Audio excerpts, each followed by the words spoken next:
Good evening. It must have come from God. The lives of people with pagan backgrounds changed drastically after Paul preached only 3 Sundays in the synagogue in Thessalonica. He preached that the resurrected Jesus is the Christ, the anointed one of God. And the people began to believe with deeds. They began to love with effort, and their hope made them persevere in difficult circumstances. It was not human words that changed their lives. It happened with conviction and joy. It came by the power of the Holy Spirit. We read from 1 Thessalonians 1, verse 4.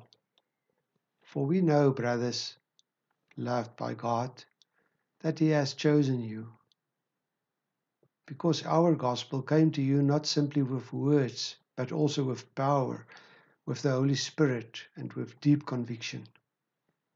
You know how we lived among you for your sake. You became imitators of us and of the Lord. In spite of severe suffering, you welcomed the message with the joy given by the Holy Spirit. And so you become a model to all the believers in Macedonia and Achaia.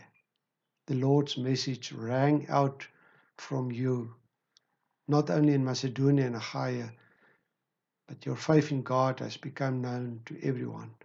Therefore, we do not need to say anything about it, for they themselves report what kind of reception you gave us.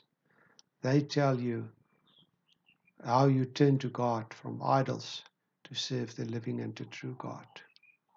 It was the power of the Holy Spirit. And yet, it was through people that the Spirit worked. Paul, who after his meeting with Jesus on the road to Damascus received the gospel, went to preach it in Asia Minor. Through us, he was called by the Lord through a vision of a Macedonian man to expand the boundaries of the gospel by bringing it to Greece. And through the example and the proclamation of Paul, Timothy, and Silas, the gospel reached people in Thessalonica. And then the following happens. The Lord uses the believers to serve as an example for the people in Thessalonica and in Macedonia and Achaia. Literally, it says that the word resonated or resounded from them. They reproduced what they heard, like a cell phone tower that received signals and then amplifies them so that it can be broadcast further to reach places that have not had reception before.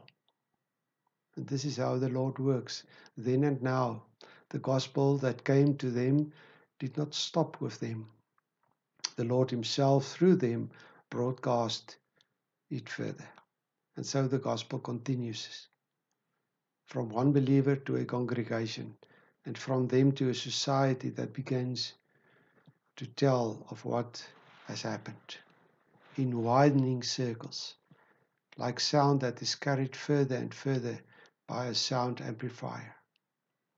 That's why you are where you are and where you live where you live. The gospel somehow came to you, and as a result, your life changed so that you began to believe and love and live in hope. And now it may not stop with us. We may not be silencers. We should rather be amplifiers. We need to make it resonate further.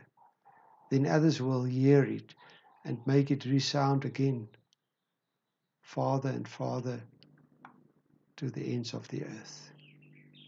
May someone hear the gospel, and may He make it resound so that others will hear it, so that they will resonate it further.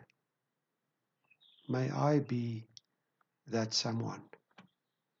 Good night.